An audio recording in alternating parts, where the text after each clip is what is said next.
my name is Maurice Washington. I want to welcome everybody to another episode of Executive Talk. Those who are watching live or those that are listening later on our podcast, thank you so much for being here. In today's segment, we're going to talk about the mental well-being of finances. We're in a crisis right now.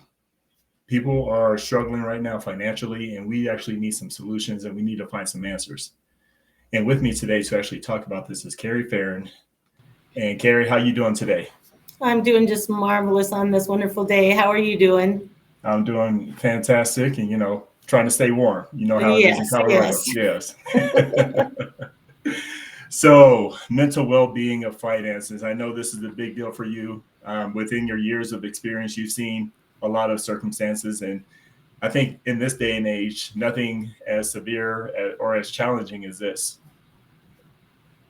Yes, it is. Things have changed dramatically since, every year we have something going wrong. But right now it's dramatic changes with all of the things that COVID and all of these things that are going on, that there are problems out there that people are really worried about. That's true.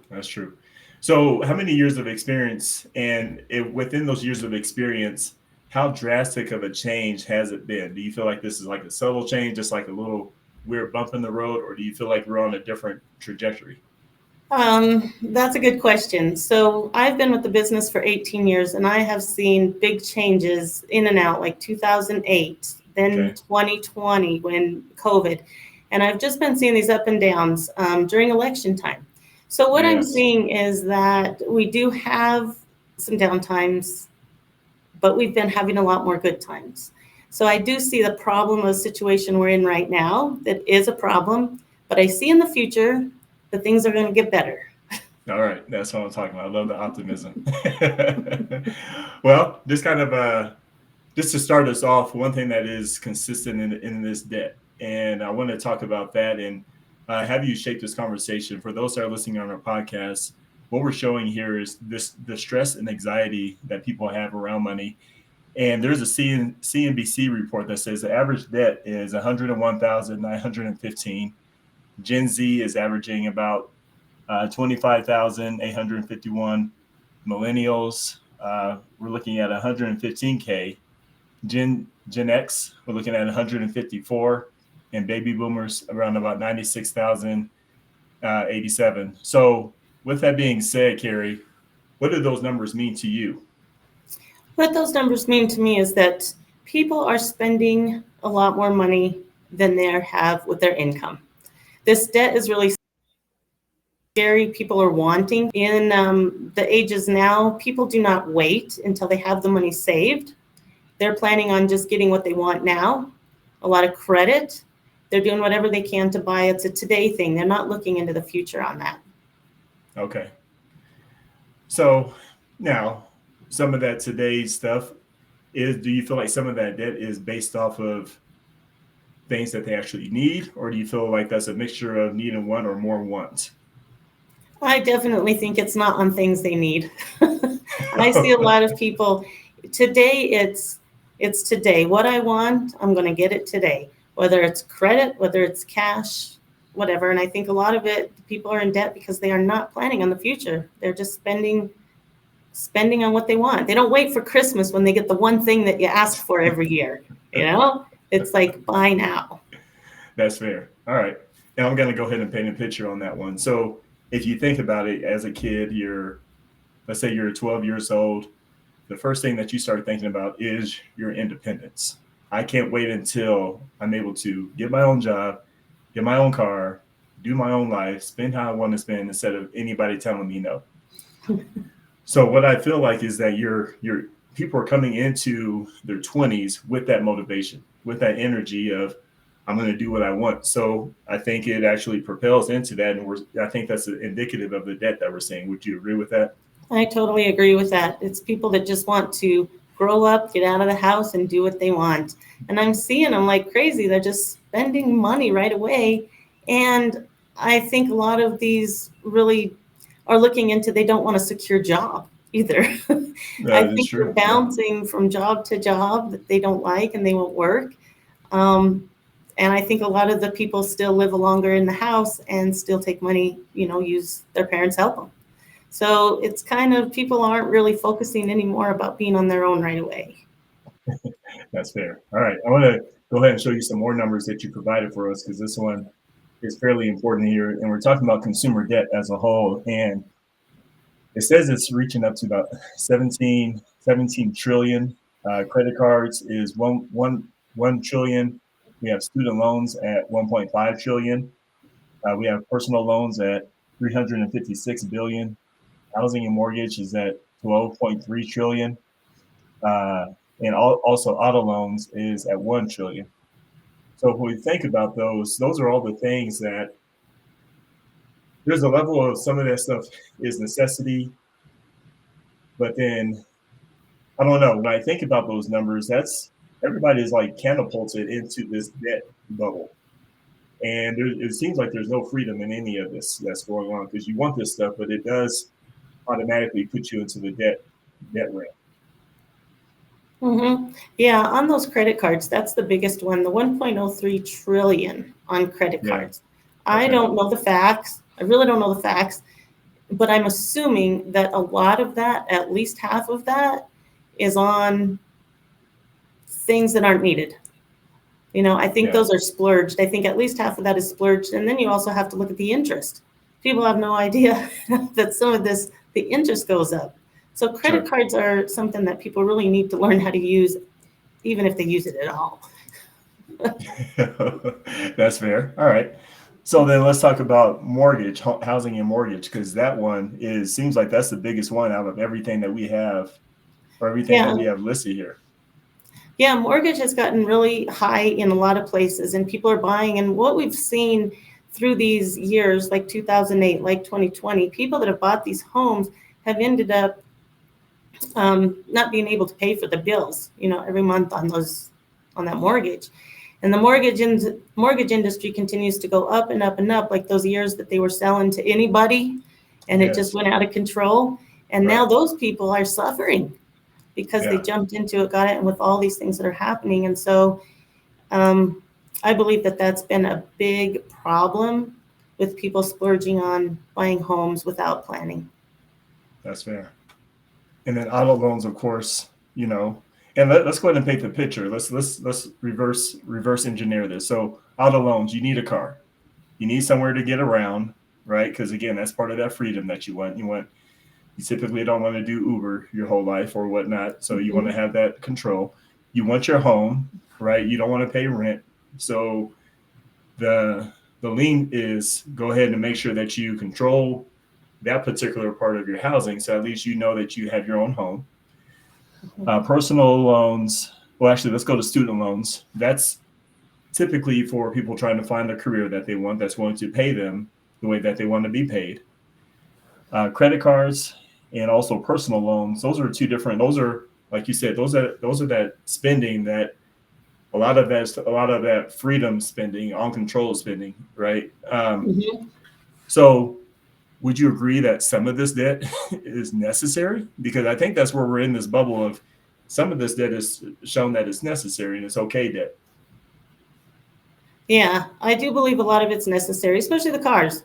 But you know what I think about cars is the minute you buy it, as soon as you drive it out of the store, it's like you've just lost how much it's really worth anymore. So it's become a big problem, the interest on that. People are getting 7-year loans on that because of the interest, and they've got so much to pay for that. So I don't know, buying cars is a good question, because a lot of people say buy the used cars, do this and this because they're cheaper. But people are splurging for the ones that are looking nice.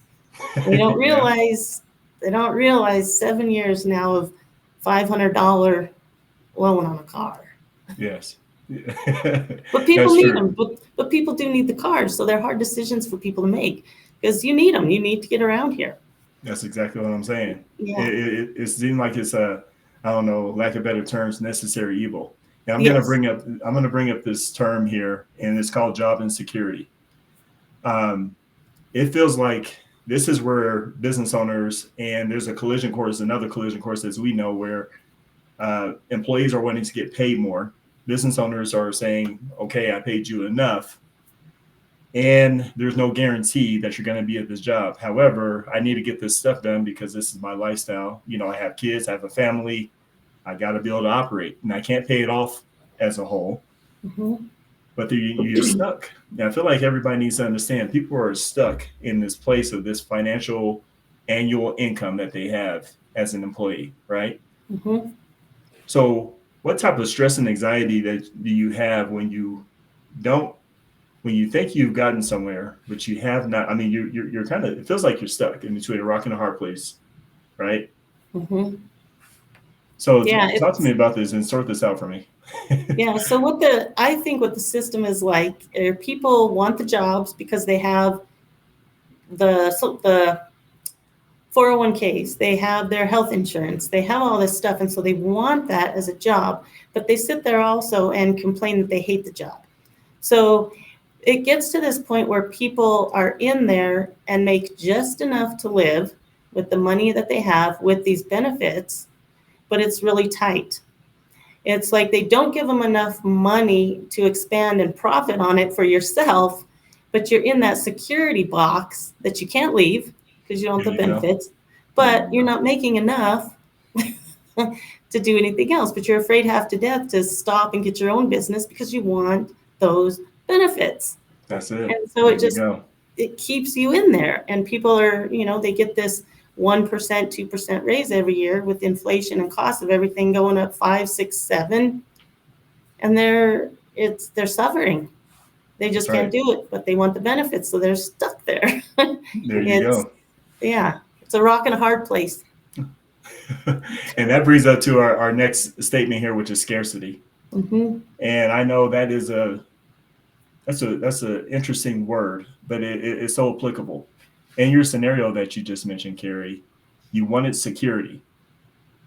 You wanted security, which means that you went for this job that's going to pay XYZ amount per year for this position, and you still have, and I think, and that's where I think about those credit cards.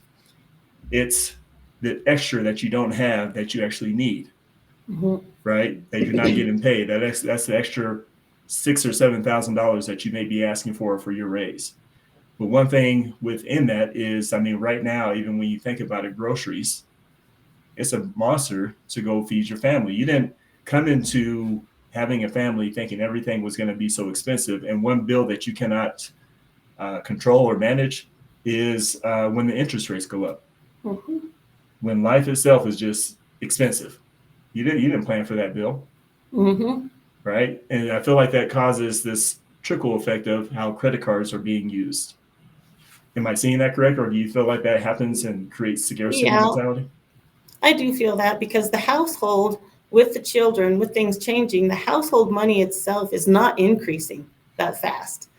Right. But prices for everything else are going up. Food, even these things, your regular bills like energy and the cable and all this stuff, they're going up every year, but your income just isn't. That's right. But you have to continue spending the money with your family, and things just come up that they're not expecting. Even if one of the households gets laid off That's right. or fired. I just spoke to a client that her husband got fired and he cannot get another job, and they're stressed like crazy because half of their income just stopped. Mm-hmm. So it gets stressful when the bills get higher and you have no idea what the future looks like. You can be very scared, Yes, stressed out. Mm-hmm.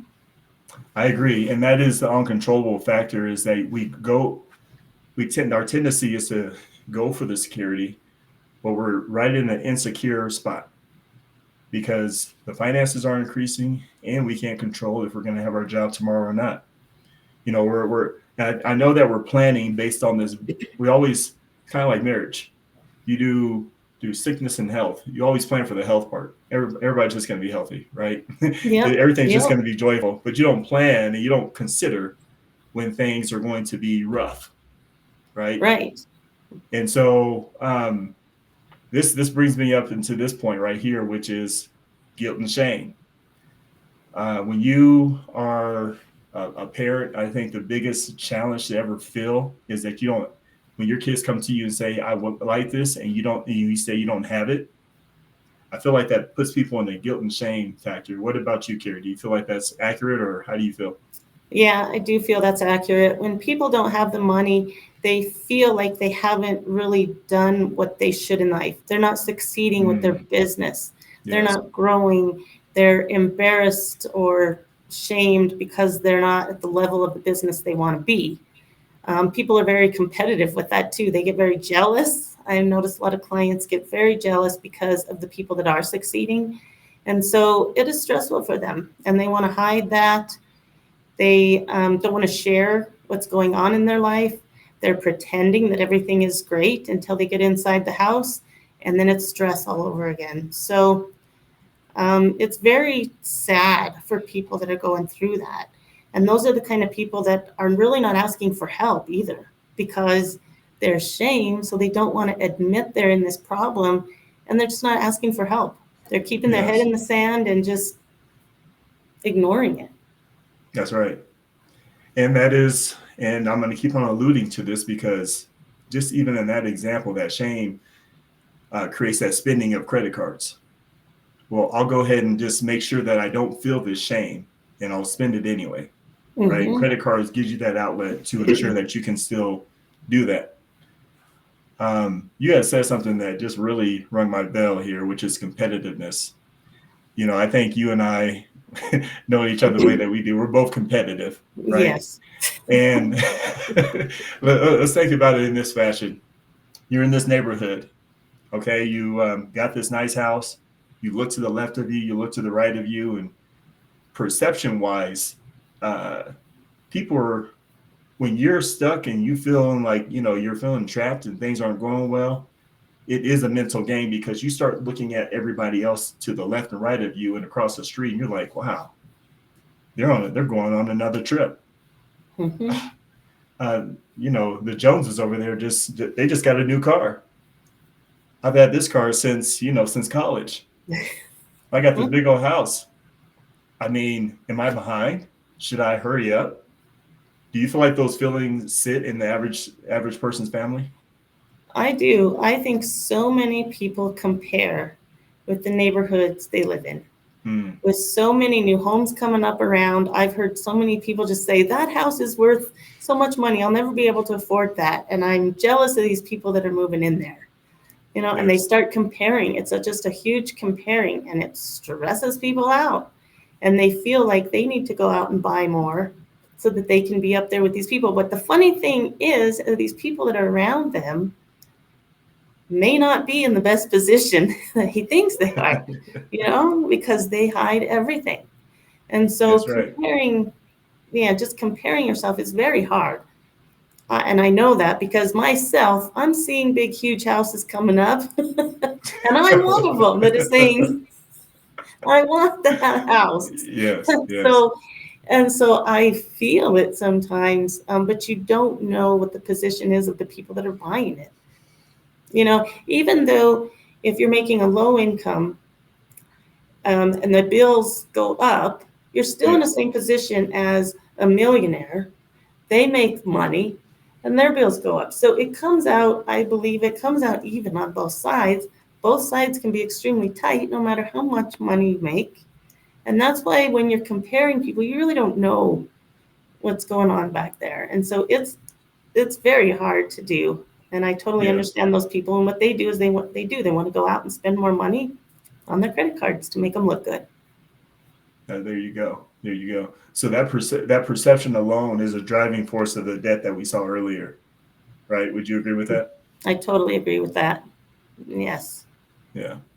So let's bring this up because I know this one is a big one, which is materialism. It's another driving force of society. It's part of what you're mentioning earlier, talking about I want the freedom of stuff. One thing that you can always attest to is you can have a beautiful couch, you can have a beautiful home, you can have a beautiful microwave, as a matter of fact, let's just say, for small examples. And sure enough, you're going to be sitting at the table and there's going to be a brand new Samsung microwave that can almost talk to you at this stage, right? And you just need it right now. Now, you Uh-huh. didn't have any thought process that you needed that. Your microwave worked just fine. All of a Hmm. sudden, something gets in your head that says, I can use that. You figure out a Yeah. way to need to use that. Do you feel like that's the pattern in which you see some of your clients in sometimes? Oh yeah, I see that a lot. Materialism is like totally opposite than the scarcity. Scarcity just doesn't want to spend anything. They're holding everything back. They're scared half to death. But if you look at these people, they really want to compare. They always want to compare to everybody, and they want to show that they're good. So they're gonna buy the stuff. You know, it's they always want to be better than somebody, and they're gonna buy whatever they can to make it look good and to make them feel good at the time. They put That's that right. cash down for that wonderful microwave, and it feels good because I'm taking this home. I love this thing. But then later on, it comes up, the debt comes, and that's what's showing is people really want, and they compare, and then pretty soon they're right back in the hole that they don't want to be in. For sure. And here's something I have this thought here as you're talking here, Kerri. You have this guilt and shame for a minute, and you're feeling bad about your financial situation, and you feel stuck. You have this job insecurity. You don't feel like the job market is not going the direction that you're wanting to. Hmm. But then you have an opportunity to get that purchase, and it takes away that materialism takes away for a brief moment the shame that you feel, right? Yeah. So do you feel like some of that spending that we're seeing is to take away some of that pain? Hmm. I do believe so because they're going to go out there see what they want, and it just feels so good to spend the money, look good, have what other people have, and just feels good for a while. And then later at the end of the month or whenever it does, the bill comes in with a credit card, and you're like, crap, how am I going to pay this? And look at the interest on this. And Yeah. people start, I've worked with clients just recently, and this person just has like $3,000 debt. It's small, but it scares the heck out of her when she finally sees it. The bill comes in and how much she has to pay. And she looked back at what she bought, and it was just something you didn't need, like a beautiful microwave. It's just, and the funny thing with that too is they use it for a while, and then all of a sudden it's just another thing that's not important. I'm telling you, that feeling just wears off, doesn't it? Yes, it does. Like, I look back, why the heck did I just buy that? You know, I That's look in, exactly just right. an example, I look in my house and I have things sitting around in my house that I'm looking, it's like, why did I buy that? It Yeah. looked good at the time. It made me feel good. But now I'm like going, what the hell? So And that's it fair. happens often. It does. It does. And we're all guilty of it, which is fair. I think that's what we need to also understand as we talk about these scenarios. But we want people to understand these are the patterns and habits of folks that actually are attributing to the debt, which is attributing to the mental well-being of your finances and how you perceive things. Hmm. One of these major places in here, which is fear of loss of money.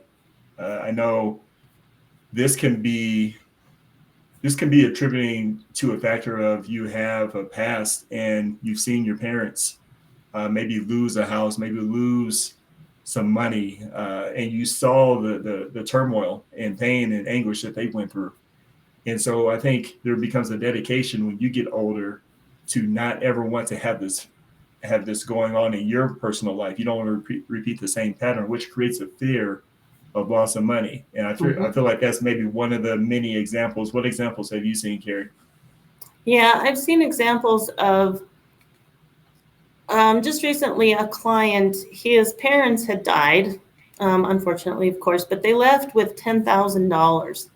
So she struggled through the last years of her retirement. The husband had passed, and they were really struggling with money. So the good thing that came out of that is that the child had been watching this all the time, and he was like, I'm just not going to do that.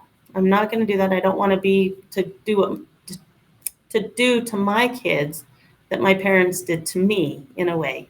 And so you've just got to start putting things together and plan better for the future. But when they see that happening, for an example, I'm going to look at it. My dad had a great retirement, but it just wasn't quite enough.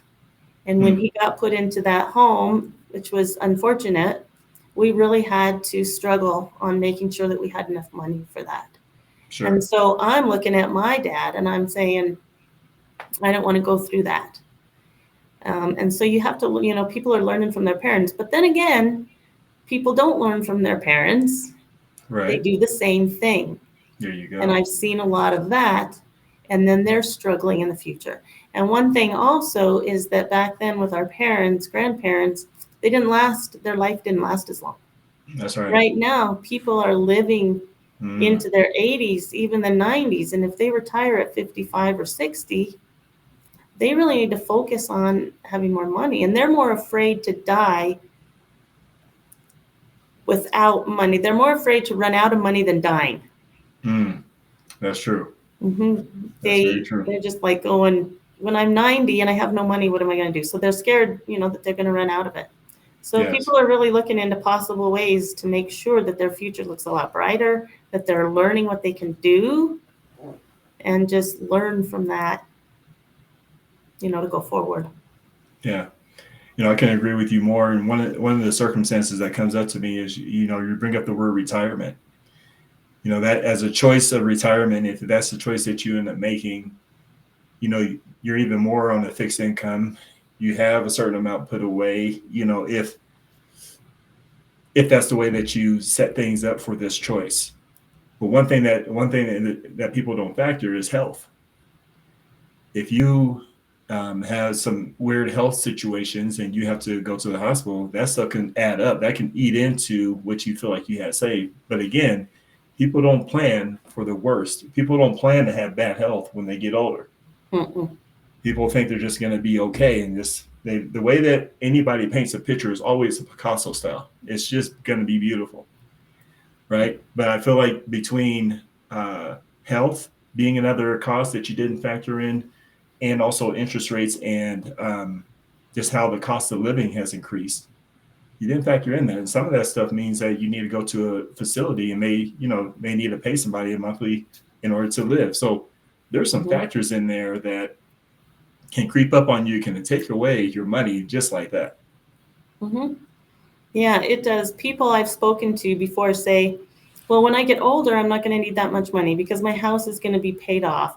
My taxes are going to be lower, stuff like this. They just keep coming up with these things that they're assuming it's going to be cheaper when they grow up. But they're not looking at the other side about that, the health, the things they need, if they have to move into a home. All of these things just add up that they're not thinking of, especially that inflation. And when you look at people now, I'll look at a client and ask how much they want to be making in the future. So you put that number down and then you put the interest on it. So they're going to see in the future that it could cost $1 million more than what you're planning on having. Yes. To be able to spend and then be able to have that extra cash. People don't understand, I think, the inflation, how it works, how to compare your money. And another example of that are like these retirement plans, like the Paras here in Colorado. It's a retirement plan.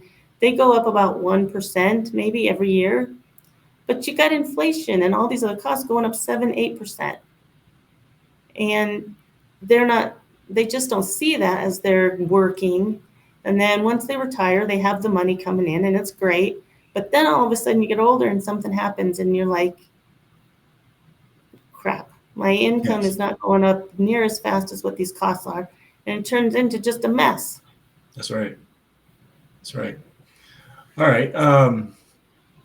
And, I'm going to transition us, Kerri, because I know we've been talking about a lot of the patterns and a lot of the feelings and a lot of the mental thought process and things people go through. And I'm going to transition us to more of a optimistic component, which is, how will we get started? What is the solution to all this? And you gave us, which is some great options of how to actually start working towards a better future, which is budget. We have emergency funds. We have professional advice, debt repayment, mindful spending, financial checking, self-care practices, more than just money, realistic goals, financial education. What would you say would be the best place for a person to get started with this? As Yeah, as I look through it all, that's all important, and you have to kind of learn the basics of just being able to have a budget and saving money. But I did look back and thought, and it's like the self care, taking care of. Mm, Um, it's mental.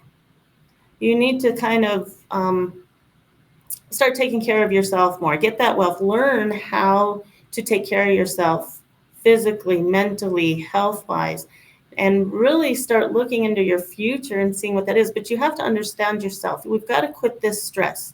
We've got to quit this envy of other people. We've got to quit all mm, this stuff. So you need to really think about yourself. Get a plan for yourself. Start thinking about you and where you want to go, not comparing, and just start thinking about the future. Think about when it takes the stress out. And one of them is to talk to somebody. Talk to somebody, get some kind of education that can help you grow. And if you want other people to grow and get help with other people, then you have to do it for yourself. Like, yeah. your children, other friends, even other Yes. relatives. To be able to help others, you need to help yourself. Yes.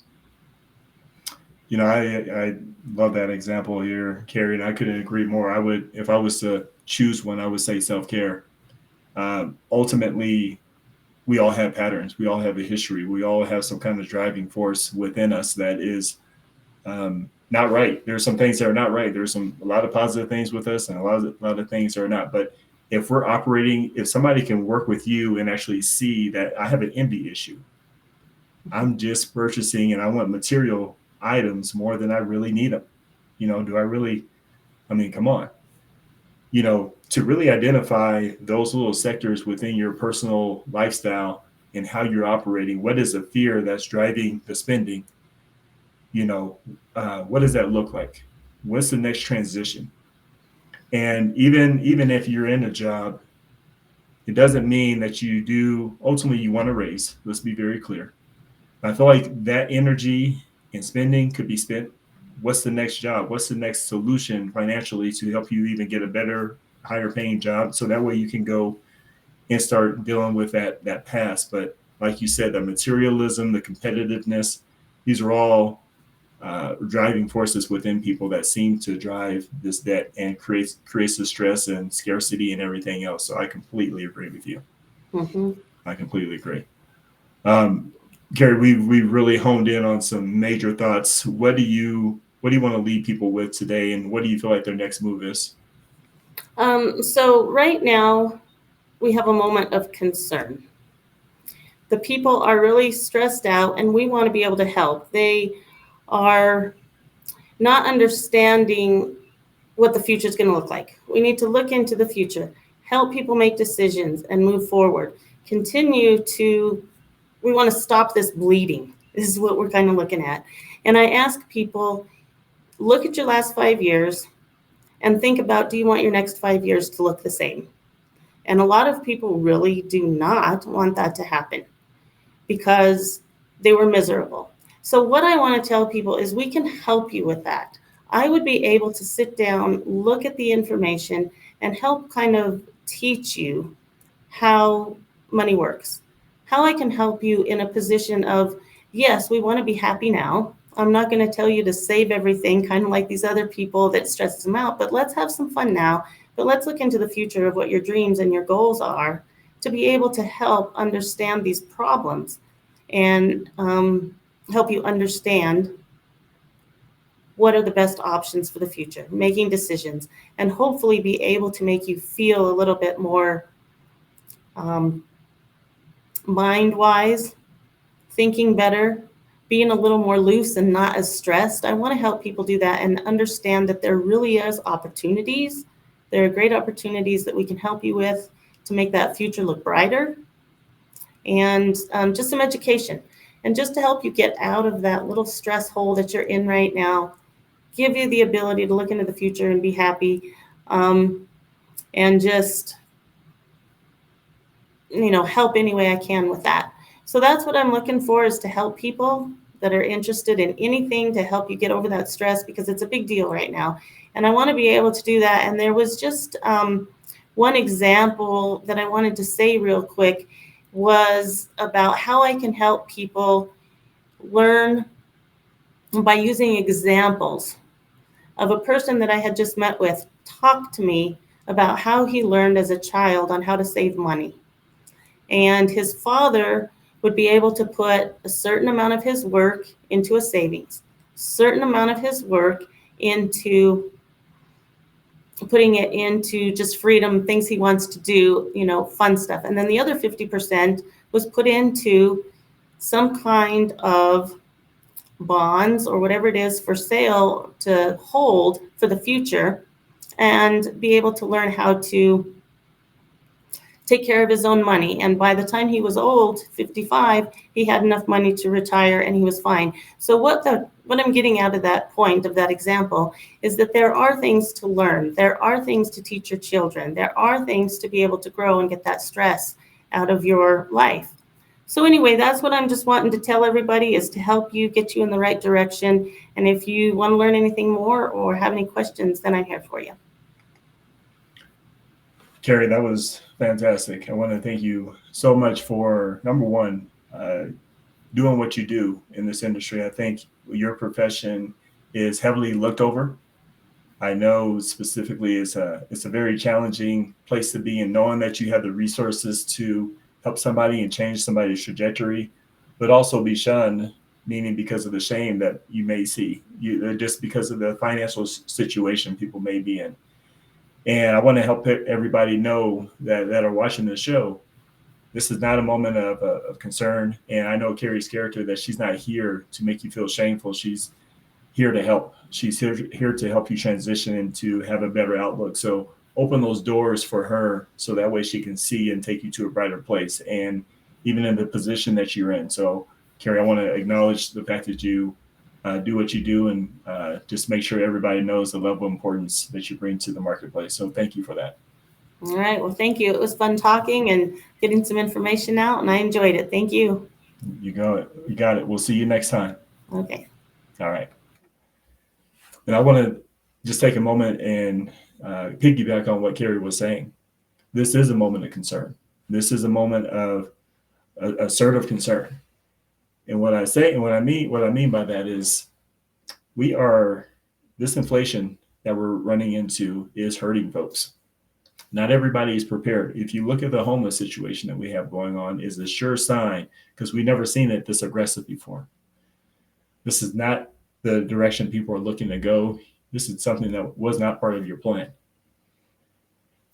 Take a moment and take a look at everything that Kerri and I were talking about, the materialism. Think about these things, and maybe this is a moment of pause. This is the moment of looking at your situation and making some huge decisions. Maybe it's going to take 5 years to change some patterns, to get some things, get some debt down. But it's worth it in the long run, to get your peace of mind back, to feel that security. There is a solution here, and that's exactly what Kerri was bringing. Although we sounded negative in the sense of some of these situations, there's a positive, there's a silver lining at the end of this, and that is just make a change, make some disciplines. That's going to take you to the next level. And that's what we're here to encourage you to do on behalf of Executive Talk, on behalf of Kerri. That's what we want to make sure you're receiving out of this message. I want to thank you again for taking your time out of your schedule to listen to our program. But Kerri and I, we actually have to get back to work. So we'll see you next time. Bye-bye.